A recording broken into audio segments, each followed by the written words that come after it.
Hey everyone, welcome back to Barter Hordes. My name is Robert and I'm here with a new releases book haul. I have 7 new books that have been sent to me by publishers for consideration for next year's BookTube Prize. 5 of the 7 are nonfiction and 2 novels. So let's start with the nonfiction today. The first book is The Vile Conjectures, or maybe it's Weil Conjectures, I'm not sure. It's the last name of the 2 subjects of the book. And this is by Karen Olsson. And the subtitle of the book is On Math and the Pursuit of the Unknown. This is a blended type of book. It's part history, it's part memoir, it's part philosophical exploration. It's talking about 2 twins, French thinkers, Simone and, is it Anton? Andre, sorry. Simone and Andre Weil. And it's also a little bit about Karen Olsson's background as a math major in college and her passion for math and how studying these 2 French thinkers has brought her back to a reawakened passion. The comments on the book jacket, one of the things that they make very clear is that this book is accessible. You don't have to be a mathematician to appreciate this book because it is part memoir, it is part philosophical inquiry, it is part history of these 2 French thinkers. So that's The Vile Conjectures, or The Weil Conjectures, if anybody knows for sure, drop me a note in the comments, by Karen Olsson. And this is Karen Olsson's 3rd book. And this is out from Farrar, Straus & Giroux, FSG. In fact, several of these are from FSG. They sent me a box this week. The second book, also from FSG, is This Land is Our Land, an Immigrants' Manifesto by Suketu Mehta. Mehta is an Indian-born writer who grew up in New York City. And this is, as you can guess, a hugely timely subject right now, given the anti-immigration backlash that has resurfaced around the world, led by our idiot-in-chief. And this is a literary argument against that backlash. In a sense, it's arguing that what threatens us is not immigration.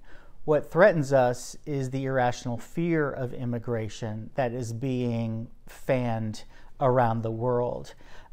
Mehta is a well-known writer, and this is a polemic that is timely and as spot on and as necessary as anything that we'll face in the coming year as we lead up to the 2020 election in the United States. So this is a book called This Land is Our Land, an Immigrants' Manifesto by Suketu Mehta. The 3rd book is out from MCD Books, which is a division of FSG, so 3 from Farrar, Straus & Giroux. And this is actually 2 books in one. They're published back to back, so depending on which way you pick up the cover, you'll be looking at one or other of the books. The first one is My Parents, an Introduction, and this is by Aleksandar, either Hemon or Hemon, I'm not sure how he pronounces it. And this is a biography of his parents' immigration story. They were forced to flee Bosnia during the siege of Sarajevo in their civil war. And he is outlining how they've had to carve out a new life for themselves in North America. And then when you flip it over, the other book, which is a companion to My Parents, an Introduction, is This Does Not Belong to You. And this is a series of kind of miniature portraits that goes along with the themes that he's outlining in the first book, My Parents, an Introduction.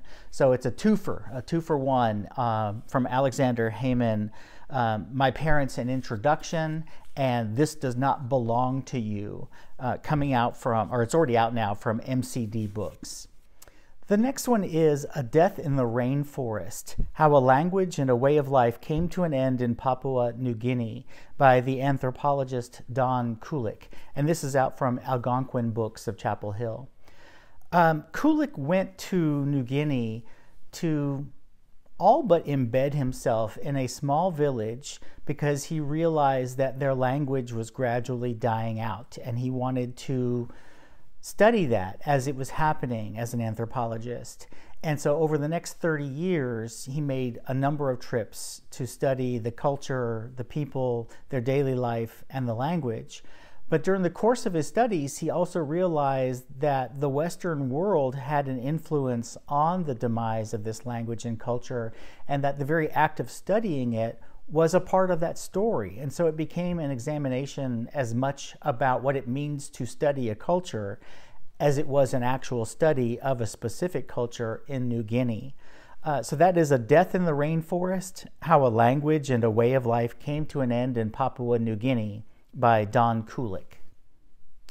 And the last of the nonfiction books I have for you today is Beneath the Tamarind Tree, a story of courage, family, and the lost schoolgirls of Boko Haram by the journalist Isha Sesay.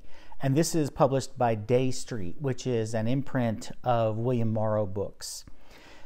In 2014, you've probably heard all about this news story. In 2014, Boko Haram went to a small village in Nigeria and kidnapped 276 schoolgirls from their dormitory.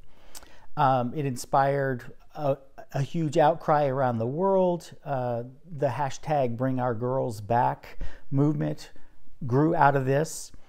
But what Sesay is doing is not only looking at the Nigerian government's response, but she's also following up on this critical story as to where some of the girls are now, what's happened to them, what happened to them during their captivity. And so this is a pretty essential story in the fight for women's equality around the world. And Sesay is just trying to go beyond the surface headlines of the story to talk about why this happened, how this happened, what the response was, and what the implications of this event are for the ongoing struggle for women's equality. So that's Beneath the Tamarind Tree, a story of courage, family, and the lost schoolgirls of Boko Haram by Isha Sesay. The first novel I have to share with you is one that I mentioned after my trip to Book Expo, where I picked up an advanced reader's copy. It is now out, and I have a finished copy. I still haven't read it yet. I need to soon.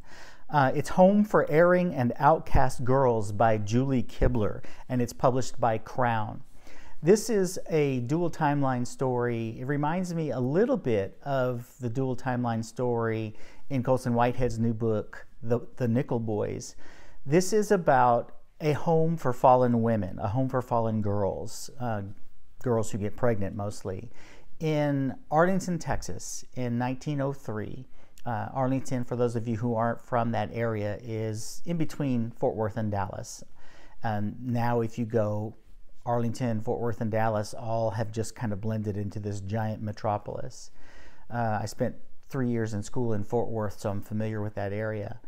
The 1903 story is about two girls who became friends at this home.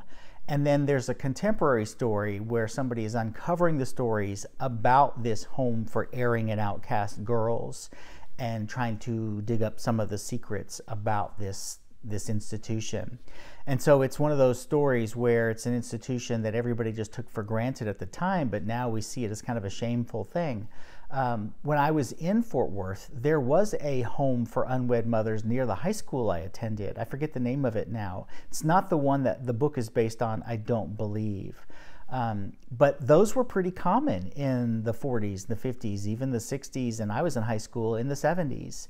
And these places still existed. And so this is kind of a re-examination of that cultural institution, the home for fallen women, and the implications on two girls specifically who were there in the early 1900s. So that's The Home for Erring and Outcast Girls by Julie Kibler, out from Crown Books. The last one I have for you is another novel, and it is a real chunkster. It's Deep River by Karl Marlantes. And Marlantes is probably best known for his book Matterhorn, which is a war story, a Vietnam story. and apparently it is also a big doorstop. This weighs in at over 700 pages. But he's gone in a slightly different direction in Deep River. This is a family saga. As Russian control of Finland becomes untenable for some citizens, a family of siblings comes to the United States, and they settle in the Pacific Northwest and help basically build the Pacific Northwest. This is set against the formation of labor unions. It's set against the backdrop of World War I, the early 20th century. And so it's a family and period epic set in the Pacific Northwest. So that's Deep River by Karl Marlantes, and that is out from Atlantic Monthly Press. So if you're in for a big family epic, this might be the one for you this summer. Sorry for the frogginess in my voice. One of the things I found about working at home or spending all day reading at home every day and not going out into public very often is that my voice really gives out so easily now. I went to Charlotte recently for a party, a reunion party of some friends in the debate world. And just after being around my friends for a single day, my voice was completely gone. So it's become pretty fragile through lack of use in recent months. But anyway, there you have 7 new titles to consider for your end of summer reading or into the fall reading. These will all be ones that are being considered for next year's BookTube Prize. And if you haven't been following the prize, next year we're hoping to add a nonfiction division, which is why so many of these books are nonfiction. Publishers are starting to send me candidates for next year's prize in that category. I hope you have a great week. If you haven't been following the BookTube Prize, check out my video from Friday where we announced the 6 finalists in the first BookTube Prize, which is just for fiction this year.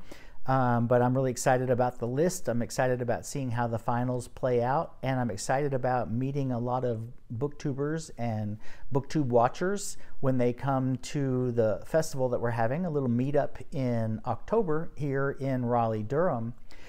If you're interested in coming, there may still be hotel rooms available in the block. Send me an email or leave me a comment or something with your email address and I can send you that information. It looks like we're going to have somewhere between a dozen and 20 people coming from all across the country. We have somebody coming even from the Bay Area and San Francisco area, so I'm really excited about people coming from different parts of the country. Hope you have a great week. I'll be back with you on Friday for my Friday Reads. I skipped Friday Reads last week since I was posting the BookTube Prize video, but I'll be back on my regular schedule with Friday Reads this week. Talk to you soon, everybody. Bye-bye.